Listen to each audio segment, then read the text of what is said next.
lasta alaihim bimusaytirin illa man tawalla wa kafara fayu'adzibuhu Allahul 'adzabal akbar.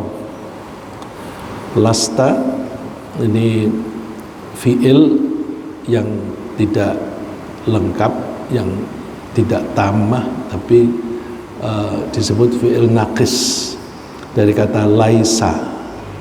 Karena dia fi'il maka bisa ditambah dengan dhamir yang bertindak atau berposisi fa'il. Laisa menjadi lasta, ya-nya hilang. Jadi laisa anta, tidaklah engkau, alaihim atas mereka, bimusaytirin, musaytir dari kata saytoro, saytoro pakai sin, pakai sin, saytoro. Seringkali kalau ada dua huruf yang makhrajnya berdekatan, maka salah satu diganti dengan huruf yang bunyinya mirip, yang bunyinya mendekati, seperti id takaro menjadi id dakaro, ya. Tak diganti dal supaya dal itu dekat dengan dal. Untuk di sini saytoro, say itu huruf tipis, to itu huruf tebal, huruf tafkhim. Karena sin itu huruf tarqiq, huruf tipis, maka sin diganti dengan shad supaya sama-sama tafkhim. Jadi dengan begitu menjadi saytara yusaytiru, isim fa'ilnya musaytir, artinya memaksa. Lasta alaihim bimusaytir, engkau tidak ditugasi untuk memaksa. Illa man tawalla wa kafar, tetapi hati-hati ketika ketemu kata illa. Illa tidak selalu diterjemahkan dengan kecuali. Illa juga ada yang terjemahkan dengan tetapi. Kapan kita menerjemahkan illa dengan kecuali? Kita menerjemahkan illa dengan tetapi yang inti dulu. Intinya adalah yang artinya kecuali. Kita mengartikanlah illa sebagai kecuali kalau yang dikecualikan itu merupakan bagian dari kelompok yang besar. Jadi misalnya semua murid hadir kecuali Umar. Hadara kullu talamidi illa Umar. Jadi, semua murid hadir kecuali Umar.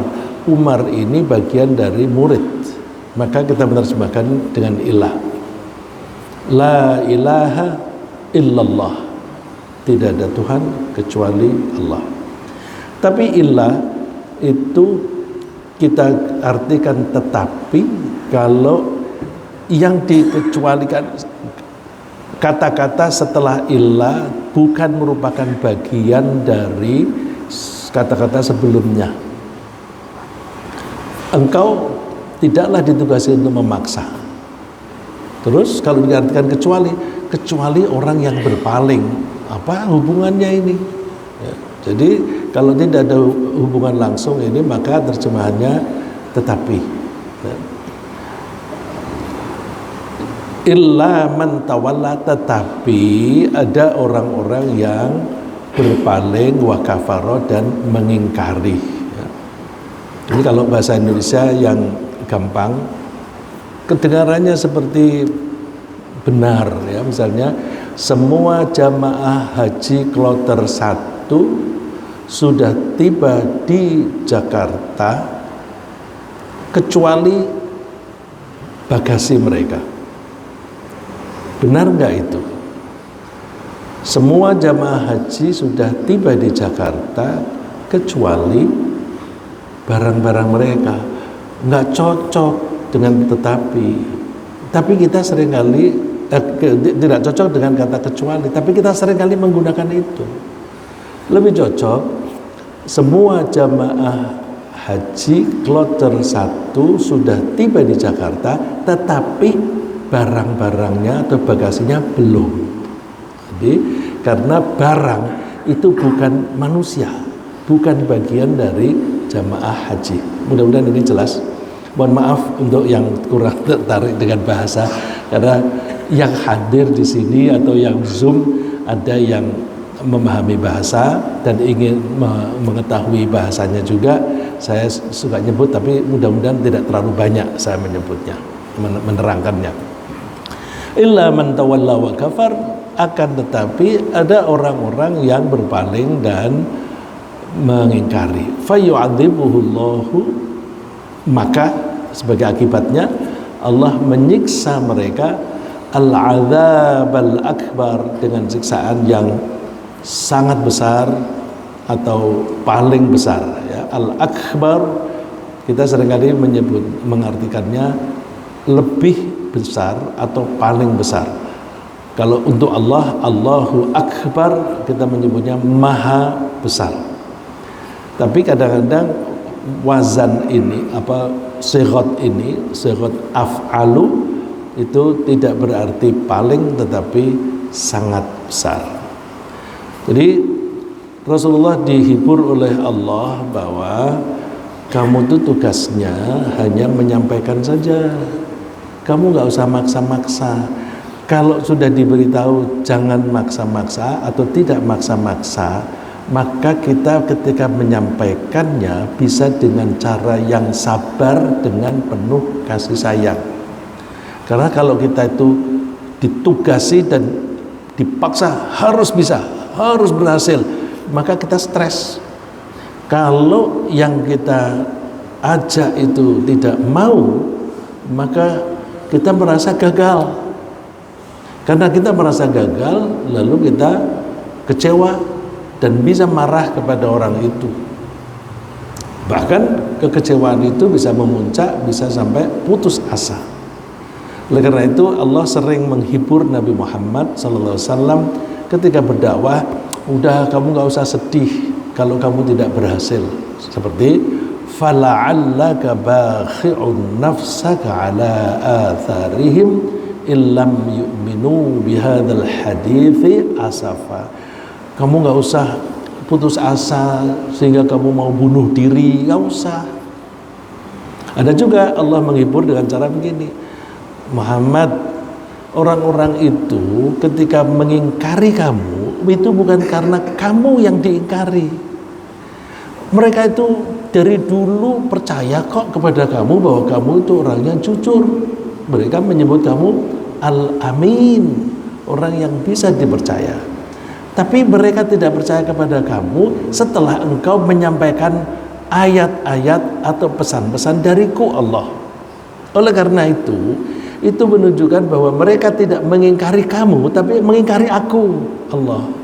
Jadi kamu nggak usah stres, nggak usah stres. Jadi itu salah satu cara Allah menghibur Rasulullah. Nah, itu kalau kita adopsi. Jadi pelajaran kita di sini dalam hal membahas surat-surat pendek ini, tekanan kita bukan di ilmu tafsir yang teknis, tetapi tekanan kita pada pelajaran apa yang bisa kita ambil. Nah, metode ini kita membaca ayat Quran, lalu pesan apa yang perlu kita ambil dari sini? Ini saya mengikuti cara yang ditempuh oleh Imam Nawawi ketika menafsirkan Riyadhus Shalihin. Nah, yang kita baca setiap subuh, habis subuh, kecuali kalau ada pengajian, itu selalu ada pelajaran dari hadits itu atau pelajaran-pelajaran yang bisa kita ambil. Cuma di situ terjemahannya menyebutnya pelajaran. Nah, kita bisa menyebut pesan apa yang bisa kita ambil. Pesan yang bisa kita ambil dari ini adalah bahwa perintah memberi peringatan atau berdakwah kepada umat itu berlaku untuk Nabi Muhammad SAW, juga berlaku untuk kita. Tentu tidak sembarang orang, yaitu orang yang memiliki ilmu yang cukup untuk menyampaikan. Karena kalau tidak memiliki ilmu, nanti yang terjadi kesalahan yang disampaikan. Nah, oleh karena itu yang disebut sebagai mewarisi para nabi, mewarisi itu termasuk mewarisi tugas-tugasnya.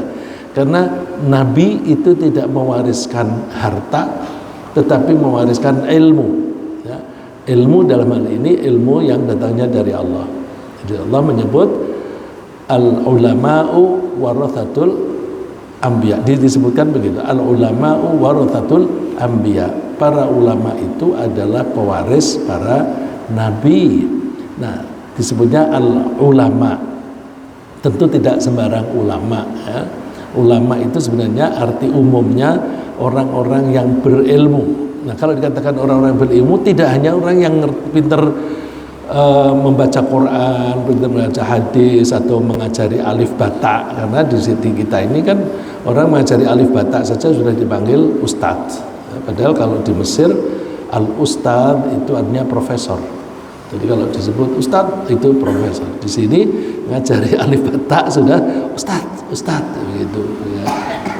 Ya ada baiknya sih mereka dapat kehormatan, tetapi kalau sembarang orang dipanggil ustadz, nanti kalau perilakunya menyimpang, omongannya kasar, nanti itu ditiru oleh orang-orang lain. Ya. Jadi pesan ini adalah bahwa kita juga ditugasi untuk menyampaikan pesan-pesan atau ajaran-ajaran dari Allah kepada umat. Dan ketika kita menyampaikan, tugas kita menyampaikan kepada siapa? Kepada prioritasnya orang yang dekat. Orang yang dekat itu keluarga kita di rumah. Keluarga kalau itu sudah kita lakukan, meluas tetangga-tetangga, teman-teman yang dekat-dekat. Ya, karena Allah memerintahkannya kepada Nabi itu wa anzir ashiratakal aqrabin. Berilah peringatan kepada saudara-saudara terdekatmu. Nah, itu terus kemudian melebar. Nah, kita alhamdulillah punya komunitas masjid. Nah, kita berdakwah di komunitas masjid. Itu kita lakukan. Kalau kita menyampaikan kemudian caranya bagaimana? Dengan cara yang baik. Jangan dengan cara memaksa-maksa. Jangan dengan cara sombong. Sombong itu antara lain kalau menyampaikan pesan kemudian mengakui bahwa hanya ini yang benar, yang lain salah, itu sombong. Nah, apa yang saya katakan ini atau pendapat inilah yang benar, yang lain salah, itu sombong. Nah, kalau kita itu menyampaikan dari Allah, Allah tidak suka sombong, maka kita menyampaikannya mesti dengan cara rendah hati, ya. Karena Allah memesan kepada Nabi Muhammad, wakhfid janahaka limanittaba'aka minal mu'minin. Rendah hatilah engkau kepada orang-orang mukmin yang mengikuti kamu.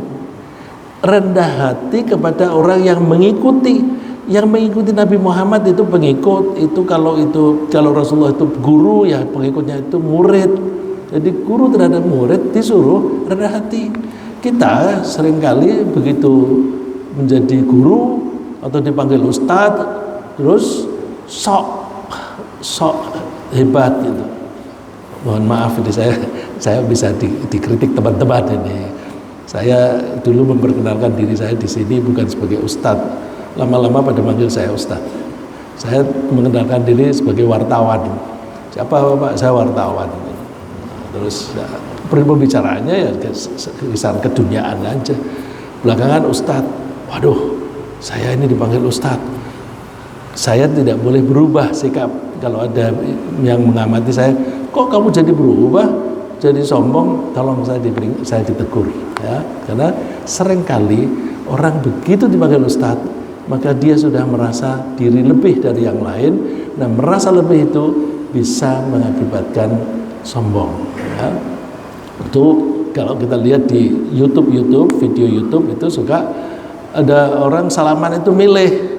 Kalau orang-orang tertentu salamannya memperhatikan, tapi kalau orang lain yang tidak dihargai, itu salamannya sambil meleng, matanya kemana-mana, tidak memperhatikan yang diajak salaman. Kalau kita salaman mesti menghormati. Salah satu cara menghormati adalah kita mesti melihat mata orang yang kita sanggup berjabat tangan, ya kita perhatikan gitu. Dan badan kita itu mengindikasikan sama kok aku sama kamu, ya. Jadi tidak dengan cara yang mendongak begitu.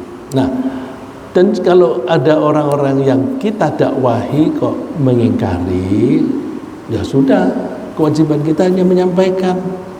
Kita nggak usah maksa-maksa, kita serahkan kepada Allah. Nanti urusannya dia gimana? Oh, itu urusannya dengan Allah.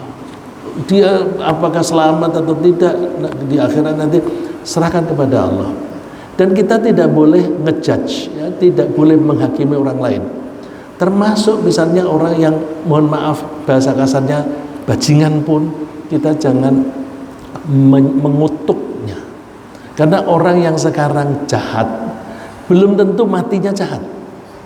Bisa saja dia matinya husnul khotimah, dan kita yang mungkin rajin sholat matinya su'ul khotimah. Ya kita nggak tahu.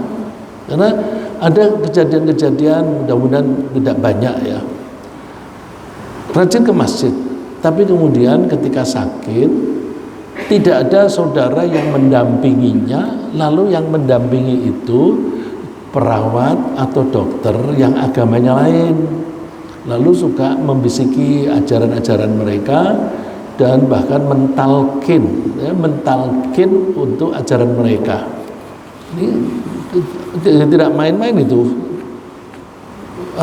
tokoh kita Muhammad Nasir, ya. Muhammad Nasir itu ketika sakit, yang saya dengar itu dokter ya Pak ya, nah, dokter yang mencoba mempengaruhi, tapi untung ketahuan, ya. Jadi ketika kita berdakwah, kita ngajak orang lain, meskipun dia orang jahat, kita jangan mencemoohnya, karena orang yang sekarang jahat, yang sekarang kafir, belum tentu nanti meninggal su'ul khotimah. Sebaliknya kita juga belum tentu husnul khotimah. Oleh karena itu kita tetap menghormati orang lain bagaimanapun, asal kita itu bisa menjaga, asal kita tuh dengan cara yang baik, ya, maka insya Allah orang lain yang kita dakwah itu juga responnya baik pada kita. Nah, salah satu kunci supaya kita bisa ramah pada orang lain, kita pahami tugas kita hanya menyampaikan. Terus ketika kita menyampaikan, dasar kita adalah rahmah, kasih sayang. Jadi bukan lalu wah kafir dia harus kita Islamkan. Melihatnya bukan begitu. Melihatnya orang itu berpotensi masuk neraka. Aku ingin menyelamatkan dia dari neraka. Terus caranya gimana? Kita ajari supaya bisa beriman kepada Allah. Jadi dasarnya kasih sayang. Kemudian bagaimana cara kita menyampaikan? Jangan memaksa-maksa, karena tugas kita hanya sebatas itu. Hasil kita berhasil atau tidak itu serahkan kepada Allah. Tawakal kepada Allah. Karena kadang-kadang ketika kita itu menyampaikan lalu kita dibantah, biarin aja bantah.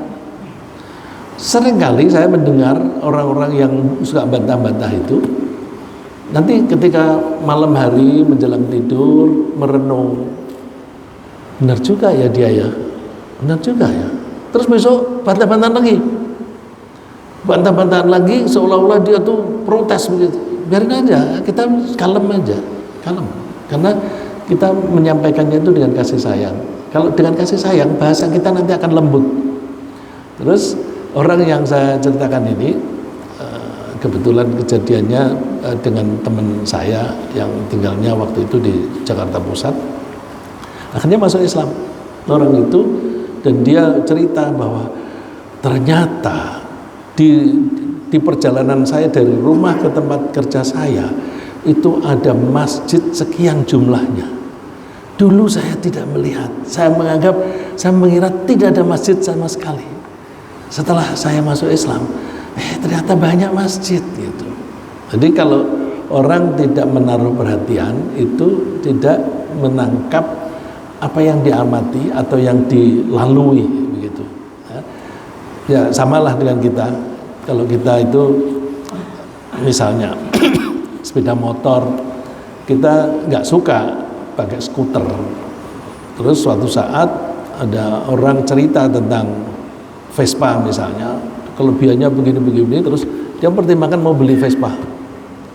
Begitu dia punya minat, aku mau beli Vespa, dia lihat di jalanan, ternyata banyak juga itu komunitas populasi Vespa.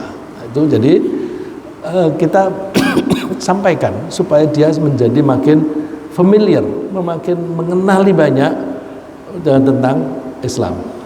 Kemudian ayat-ayat yang mendukung ayat tersebut, misalnya Allah menyebutkan nahnu a'lamu bima yaqulun wa ma anta 'alaihim bijabbar fadzakir bil qur'ani may yakhafu wa'id. Kami lebih mengetahui tentang apa yang mereka katakan. Jadi kalau kamu berdakwah kemudian mereka menjawab dengan kata-kata yang kasar, dengan maki-maki, kami lebih tahu. Kok Allah mengatakannya lebih tahu? Karena kalau kita bercakap-cakap kepada mereka di depan kita tahu yang kita dengar. Tapi setelah berpaling, apa yang mereka katakan kita nggak tahu lagi. Yang tahu Allah.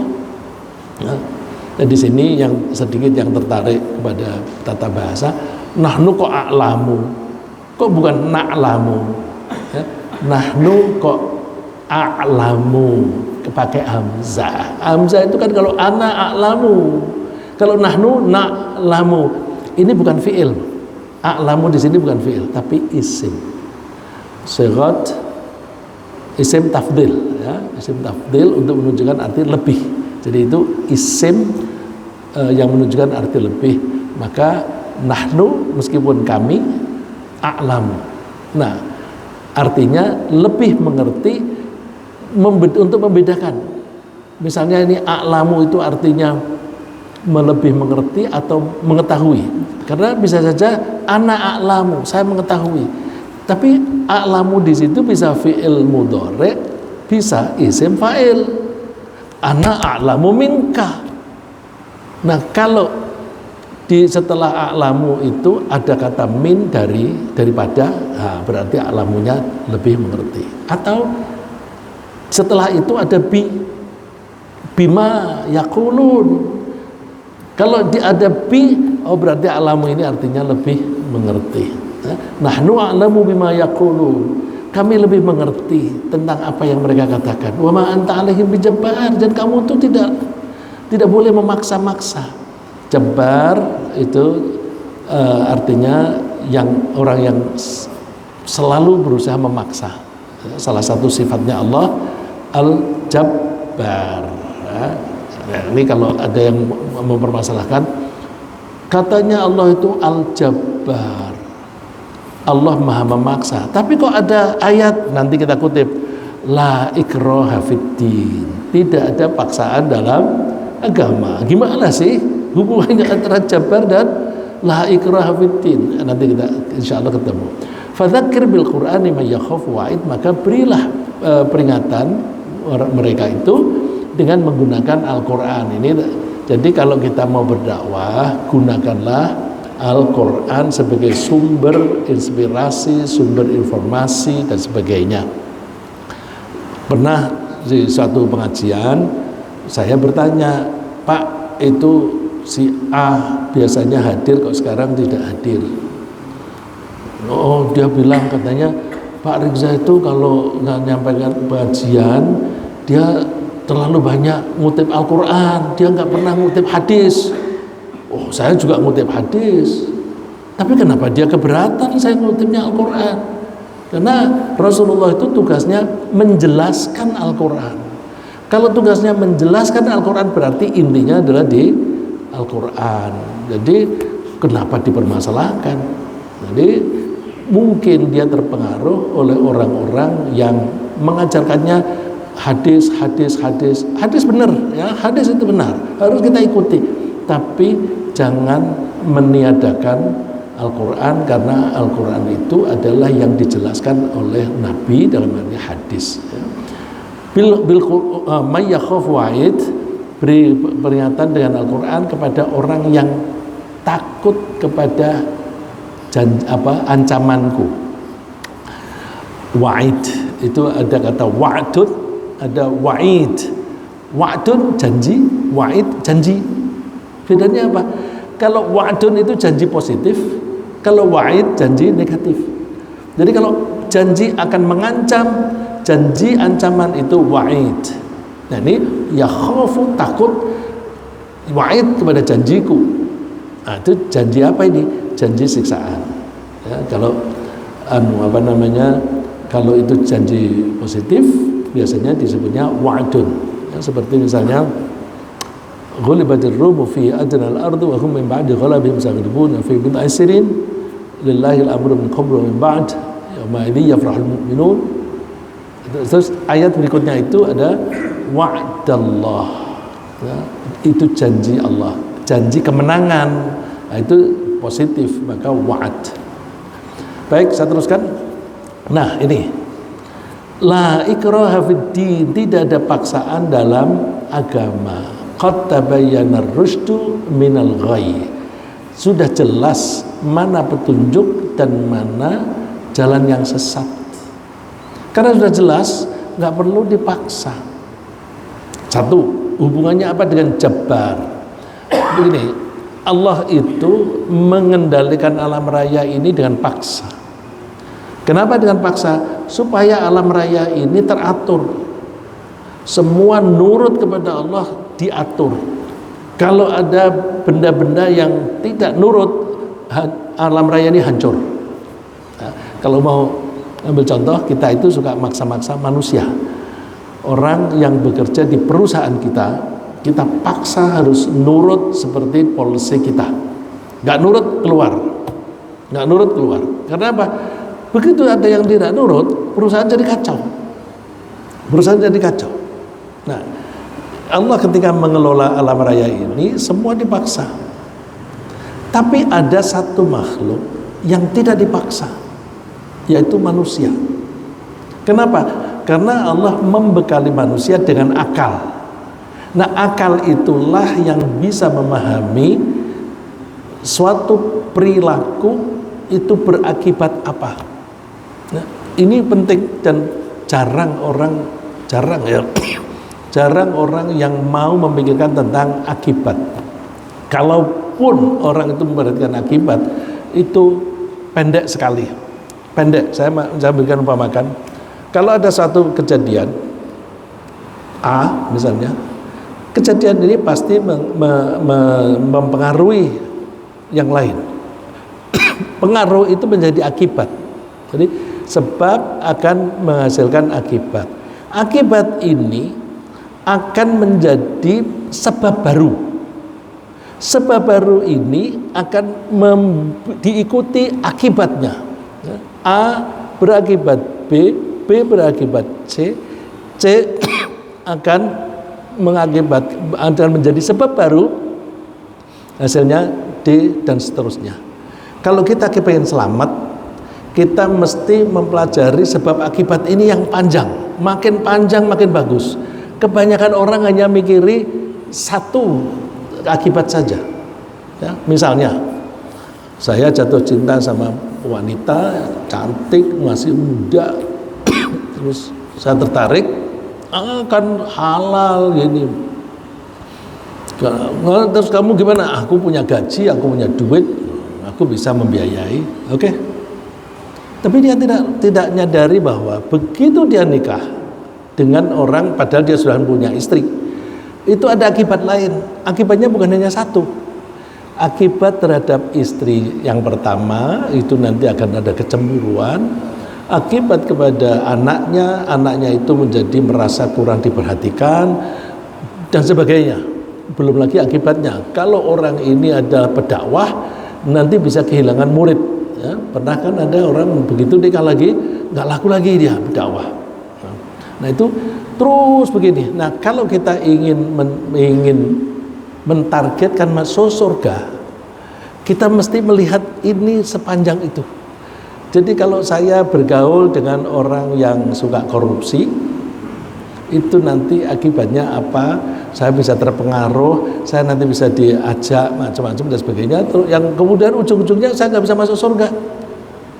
Jadi oleh karena itu kita harus pandai melihat akibat itu, jangan dalam satu, tetapi lihat change, ya, mata rantai ini. Kalau kita bisa melihat ini dan kita konsisten, maka kita namanya bijaksana. Itu. Dan ini menunjukkan bahwa semua orang Islam pasti future oriented, pasti berorientasi ke depan, karena orang Islam itu waspada akan akibat. Orang Islam yang baik pasti waspada terhadap akibat. Nah, orang-orang yang manusia itu dibekali oleh Allah akal. Dengan akal itu dia bisa membedakan bahwa kalau aku melakukan perbuatan ini, nanti ujung-ujungnya surga. Tapi kalau aku melakukan itu, akibatnya ini dan sebagainya, ujung-ujungnya neraka. Nah, jadi karena diberi akal, sudah bisa mempertimbangkan itu, maka terserah, bebas. Kita bebas memilih. Nah, konsekuensi bebas itu apa? Bebas memilih. Kalau ada kebebasan memilih, berarti ada kewajiban. Ya, kalau ada kebebasan itu berarti nanti akan ada tanggung jawab. Mohon maaf. Kalau ada kebebasan memilih, pasti ada tanggung jawab. Orang yang atau makhluk yang tidak diberi kesempatan memilih, tidak ada risiko. Orang yang diberi akal dan dia bisa mempertimbangkan mana yang baik dan mana yang buruk, nanti begitu dia melakukan, dia harus bertanggung jawab. Nah, kalau bertanggung jawab itu ada kesempatan masuk surga, ada resiko masuk neraka. Oleh karena itu Allah menyebutnya qad tabayyana ar-rusydu minal ghayy. Jelas kok, sudah jelas mana jalan yang sesuai dengan petunjuk Allah dan mana jalan yang sesat. Udah, terserah. Mau nurut atau enggak terserah. Yang penting kamu sampaikan. Ya, saya mengatakan sebagian besar orang itu tidak mau memikirkan itu. Buktinya apa? Buktinya yang Islam sedikit. Ya, kalau di dunia ini ada 8 miliar manusia, yang Islam itu nggak sampai 2 miliar. Dari orang Islam yang 1 miliar lebih, anggaplah 1,5 miliar, yang sholat berapa persen? Sedikit. Nah, jadi kalau dikatakan innal insana ladzalumun innahu kana dzaluman jahula, manusia itu zalim dan jahulah. Karena apa? Dia sudah dikasih akal kok nggak dimanfaatkan. Terus, nah itu tadi, karena sudah diberi akal maka harus bertanggung jawab. Dengan tanggung jawab itu masing-masing harus menanggung risiko atau kesempatan dapat insentif. Qul atii'u Allah wa atii'ur Rasul fa in tawallaw fa inna ma 'alaihi ma hummila wa 'alaikum ma hummiltum wa in tuti'uhu tahtadu wa ma 'alar rasul illa al balaghul mubin. Katakan, taatlah kepada Allah dan taatlah kepada Rasulnya. Kalau kalian mengingkari, maka tanggung jawabnya Nabi ini nanti akan menanggung apa yang dia lakukan.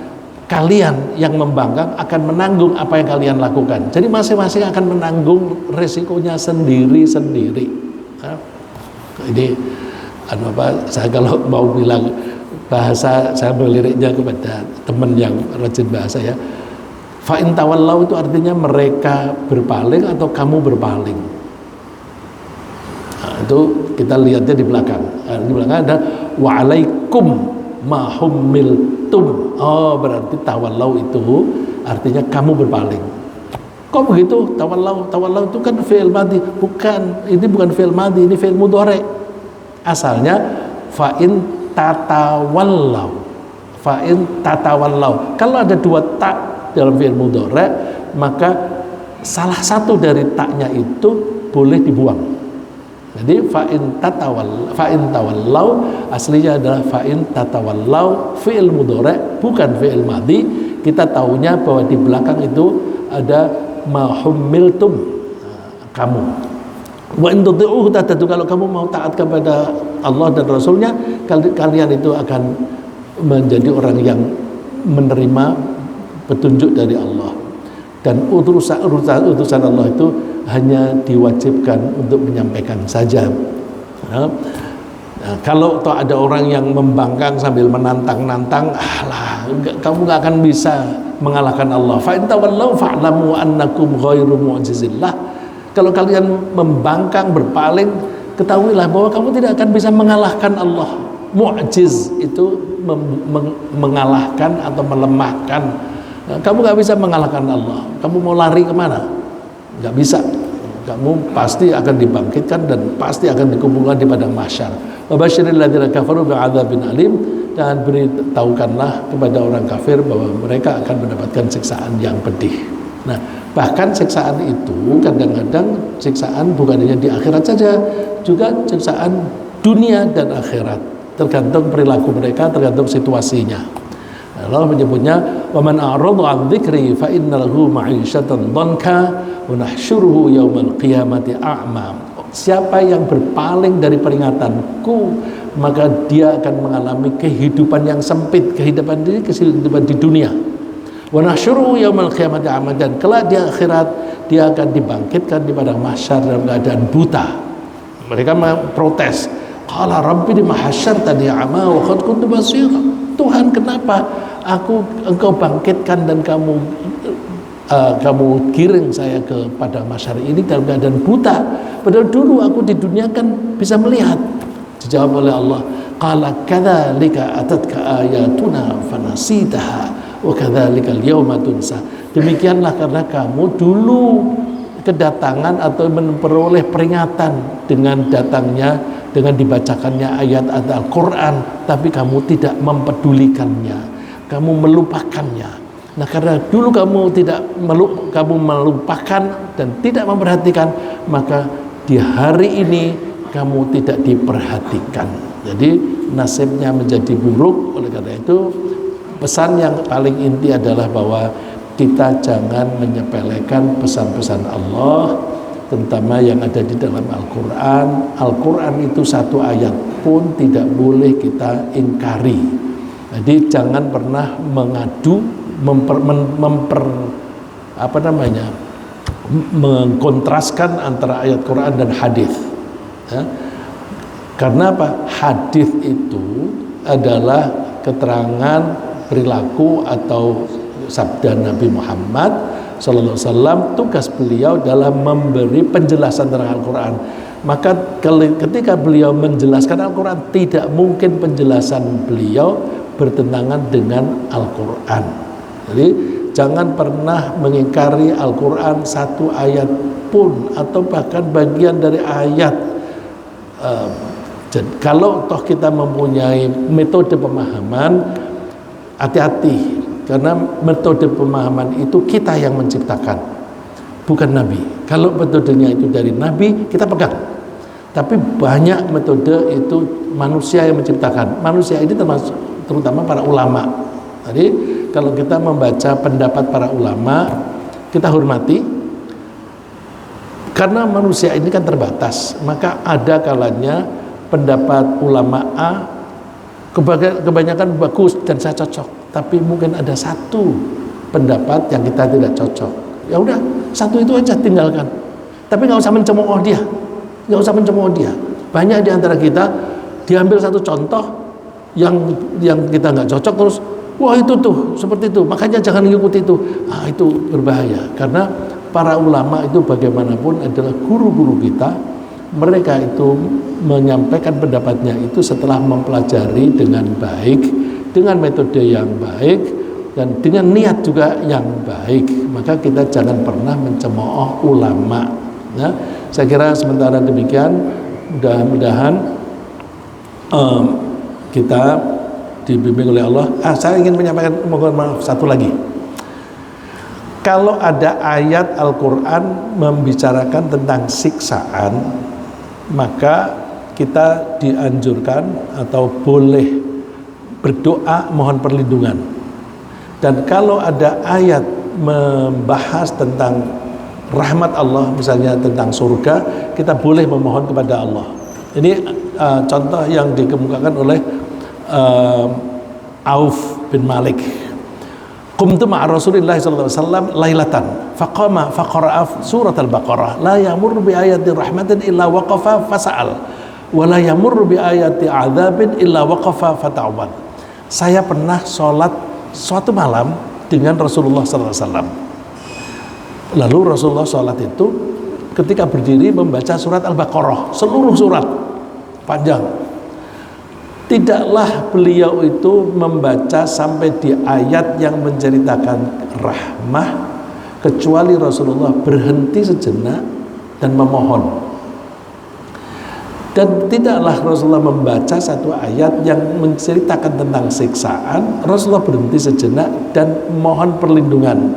Nah, kebetulan ayat ini berakhir dengan fayu'adzibuhullahul adzabal akbar.